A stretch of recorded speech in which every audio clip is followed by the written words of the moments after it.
दोस्तों अस्सलाम वालेकुम। उम्मीद है आप लोग खैरियत से होंगे। मैं doctor Syed Iqbal Ibrahim Houston America से आपसे मुखातिब हूँ। पिछली वीडियो में हमने बात की थी एच पाइलोरी की अलामात और इसके इलाज के बारे में।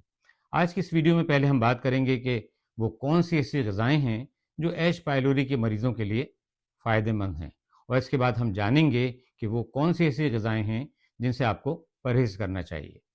नाश्ते में ओट मील और अंडों का इस्तेमाल किया जा सकता है। अब अगर सब्जियों की बात करें तो इनमें हरे पत्तों की सब्जियां बहुत फ़ायदेमंद होती हैं। इनमें ख़ास तौर पर बंद गोभी, फूल गोभी, ब्रोकली और गाजर इन मरीज़ों के लिए बहुत ही मुफीद होती हैं। गोभी में मौजूद एक कंपाउंड आइसोथायोसाइनेट्स एंटीऑक्सीडेंट और एंटी इन्फ्लेमेटरी प्रॉपर्टीज़ रखता है, और इस तरह न सिर्फ ये एच पाइलोरी से आपको बचाता है, बल्कि ये किसी भी तरह के कैंसर से लड़ने की सलाहियत भी रखता है। दालों का इस्तेमाल ज़्यादा से ज़्यादा करें। जो दाल भी आपको पसंद हो इस्तेमाल कर सकते हैं।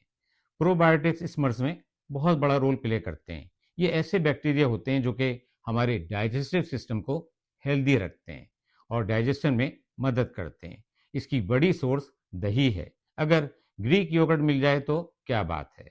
लोग अक्सर पूछते हैं कि कौन से फल खाना चाहिए, तो इसका जवाब ये है कि सेब, केला, आड़ू, अमरूद, नाशपाती, बेरीज, खरबूजा आप आराम से खा सकते हैं। आप वाइट राइस भी खा सकते हैं। इसके साथ वाइट मीट ले सकते हैं जिनमें मुर्गी और मछली शामिल हैं। अगर मुमकिन हो तो ओलिव ऑयल में पका हुआ खाना खाएं। नट्स न सिर्फ इस मर्ज में बहुत मुफीद होते हैं, बल्कि इनका इस्तेमाल हमारी ओवरऑल हेल्थ के लिए भी बहुत ज़रूरी है। अदरक, लहसुन और हल्दी अपनी एंटी इन्फ्लेमेटरी और एंटी बैक्टीरियल प्रॉपर्टीज़ की वजह से इन मरीज़ों के लिए बहुत मुफीद हैं। अपनी ग़िज़ाओं में इनका ज़्यादा इस्तेमाल करें। ग्रीन टी के फ़ायदों के मुतालिक मैं अपनी कई वीडियोज़ में बात कर चुका हूँ और दोबारा इसका ज़िक्र कर रहा हूँ। आप दिन में 1 से 2 बार इसका इस्तेमाल ज़रूर करें। अब हम देखते हैं कि वो कौन सी ऐसी ग़िज़ाएँ हैं जिनसे आपको परहेज़ करना बहुत ज़रूरी है। अक्सर लोग रेड मीट के बारे में पूछते हैं, तो ये जान लें कि इसको डाइजेस्ट करना बहुत मुश्किल होता है और ये हमारे मैदे की एसिड प्रोडक्शन में इजाफ़ा कर देता है, और इस तरह मरीज़ की अलामात बढ़ जाती हैं। तो ज़रूरी है कि इसको कम से कम इस्तेमाल करें। ऐसी ग़िज़ाओं से परहेज़ करें जो कि मैदे की इरिटेशन करती हैं और इसकी एसिडिटी में इजाफ़ा करती हैं। मसलन मिर्च मसाले वाले खाने और ख़ास तौर पर लेमन और ऑरेंजेस को अवॉइड करें। कैफीनेटेड ड्रिंक्स भी मैदे की तेज़ाबियत में इजाफ़ा कर देते हैं। इनमें कॉफ़ी, चाय और सॉफ्ट ड्रिंक शामिल हैं। मुझे इल्म है कि चाय हमारे कल्चर का एक बहुत अहम हिस्सा है और हमारे लोग इसके आदी भी हैं। दिन में 1 से 2 बार से ज़्यादा चाय नहीं पिएं। प्रोसेस्ड और फ्राइड फूड से भी एहतियात करें। इनमें फास्ट फूड्स, चिप्स और शुगरी स्नैक्स शामिल हैं। इनको डाइजेस्ट करना भी बहुत मुश्किल होता है। सिगरेट, पान, तंबाकू और अल्कोहल से भी दूर रहें।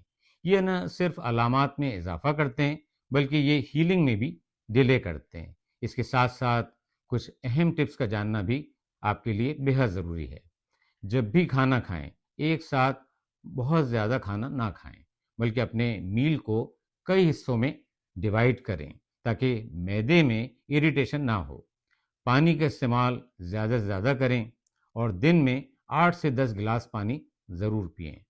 ऐसी दवाओं का इस्तेमाल ना करें जो कि मैदे को इरिटेट करती हैं। इनमें एनसेड्स शामिल हैं और इनमें जो काबिल ज़िक्र नाम है वो ब्रूफेन है, जिसका इस्तेमाल हमारे यहाँ कसरत से किया जाता है और लोग नहीं जानते कि इसके नुकसानात क्या हैं। रात की 7 से 8 घंटे की नींद बहुत ज़रूरी है, क्योंकि जब आप अच्छी नींद लेते हैं तो ये न सिर्फ हमारे हार्मोन्स को बैलेंस करती है, बल्कि ये एसिड रिफ्लक्स और हार्ट बर्न में भी कमी लाती है। अपने स्ट्रेस को कम से कम करें, वरना न सिर्फ आपका डाइजेस्टिव सिस्टम मुतासर होगा, बल्कि आपके मैदे की तेज़ाबियत दवा लेने के बावजूद भी कम नहीं होगी।